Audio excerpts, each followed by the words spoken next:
लोकसभा चुनाव 2024 का माहौल अभी से बनना शुरू हो चुका है।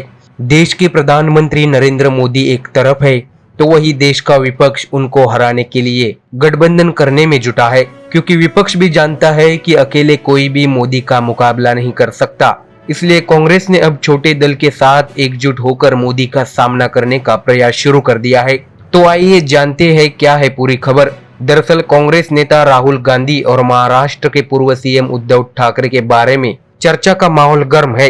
दरअसल शुक्रवार को कई चैनल ने खबर उड़ा दी कि कांग्रेस नेता राहुल गांधी उद्धव ठाकरे से मिलने मातोश्री आने वाले हैं। चैनलों पर चली खबर के बाद राजनीतिक हलकों में चर्चा शुरू हो गई, तो वही बीजेपी अचानक हमलावर हो उठी। बीजेपी के प्रदेशाध्यक्ष चंद्रशेखर बावनकुले ने बयान जारी कर दिया कि जब तक राहुल गांधी सावरकर के मुद्दे पर माफी नहीं मांग लेते तब तक उन्हें महाराष्ट्र की धरती पर पैर रखने नहीं दिया जाएगा।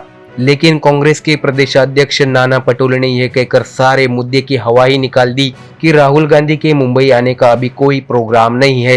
दिल्ली के सूत्रों ने इस बारे में पुष्टि की तो पता चला कि अगले महीने कर्नाटक चुनाव से पहले या चुनाव नतीजों के बाद राहुल गांधी की महाराष्ट्र यात्रा का कार्यक्रम बन सकता है। हालांकि महाविकास आघाड़ी के नेता चाहते हैं कि मुंबई में 1 मई को होने वाली आघाड़ी की सभा में राहुल गांधी भी आए, ताकि पूरे महाराष्ट्र और देश में महाविकास आघाड़ी की एकता का संदेश जाए।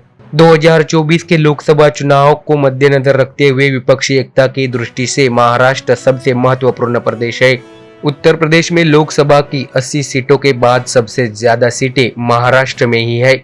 इसलिए बीजेपी के विजय रथ को रोकने के लिए महाराष्ट्र में महाविकास आघाड़ी गठबंधन न सिर्फ बने रहना जरूरी है, बल्कि इसका मजबूत होना भी जरूरी है। कांग्रेस और राहुल गांधी के लिए भी यह बड़ा टास्क है। शरद पवार और संजय राउत दिल्ली में राहुल गांधी से मिलते रहते हैं। आदित्य भी दिल्ली जाकर राहुल से मुलाकात कर चुके हैं। वे राहुल के साथ भारत जोड़ो यात्रा में भी शामिल हो चुके थे। लेकिन महाविकास आघाड़ी के नेता उद्धव ठाकरे के साथ राहुल की मुलाकात होना जरूरी है, इसलिए राहुल को मुंबई आने का न्योता भी दिया गया।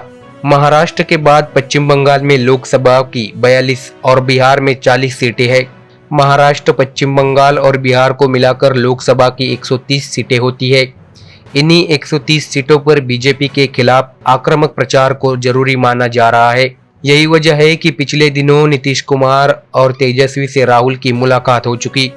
खबर है कि ममता बनर्जी को भी मुलाकात के लिए मना लिया गया है। कर्नाटक की 28, आंध्र प्रदेश की 25, तमिलनाडु की 39 और तेलंगाना की 17 यानी कुल मिलाकर 109 लोकसभा सीटों पर विपक्षी एकता को मजबूत करने के लिए खड़गे ने नीतीश कुमार को यूपीए का संयोजक बनने का प्रस्ताव दिया है। दरअसल बीजेपी ने देश भर में कांग्रेस को कमजोर ही कर दिया है। महाराष्ट्र में शिवसेना को तोड़कर उद्धव ठाकरे के साथ बीजेपी ने खेला कर दिया। अब बीजेपी की नजर शरद पवार की एनसीपी पर है। शरद पवार के भतीजे अजित पवार की राजनीतिक हसरतों से शरद पवार अनजान नहीं है। लिहाजा यह तीनों ही नेता फिलहाल तो एक ही नाव में सवार दिख रहे हैं। बीजेपी पिछले 2.5 साल से शरद पवार और उनके गढ़ बारामती को टारगेट किए हुए है। ऐसे में एकजुट बने रहना तीनों की मजबूरी भी है। इसलिए तीनों पार्टियों ने राज्य भर में राजनीतिक सभाएं शुरू की है। दूसरी सभा 16 अप्रैल को देवेंद्र फडणवीस के होम ग्राउंड नागपुर में होने जा रही है। इस सभा के बाद तस्वीर और साफ होगी। महाविकास आघाड़ी के गठबंधन के बाद कांग्रेस के केंद्रीय नेतृत्व ने भी शिवसेना से रिश्तों प्रगाढ़ बनाने में रस लेना शुरू कर दिया है। राहुल गांधी फिलहाल भले ही उद्धव से मिलने मुंबई नहीं आ रहे, किंतु उन्होंने अपने एक अहम ओहदेदार कांग्रेस के संगठन महासचिव केसी वेणुगोपाल को उद्धव से मिलने मुंबई भेजने का फैसला ले लिया है। वेणुगोपाल सोमवार की शाम को मातोश्री जाकर उद्धव ठाकरे से मुलाकात कर सकते हैं। शिवसेना सांसद संजय राउत ने भी वेणुगोपाल के मातोश्री आने की पुष्टि कर दी। इसे राहुल उद्धव मुलाकात से पहले की प्रक्रिया भी माना जा सकता है। तो देखा आपने कैसे महाराष्ट्र में महाविकास आघाड़ी गठबंधन की एकजुट रहने का प्रयास सामने आ रहा है। देखना होगा कि आने वाले दिनों में क्या उद्धव ठाकरे और राहुल गांधी की मुलाकात होती है या नहीं, और क्या सारा विपक्ष मिलकर बीजेपी का मुकाबला करेगा, या आने वाला समय ही बताएगा। Bureau report, MDR news.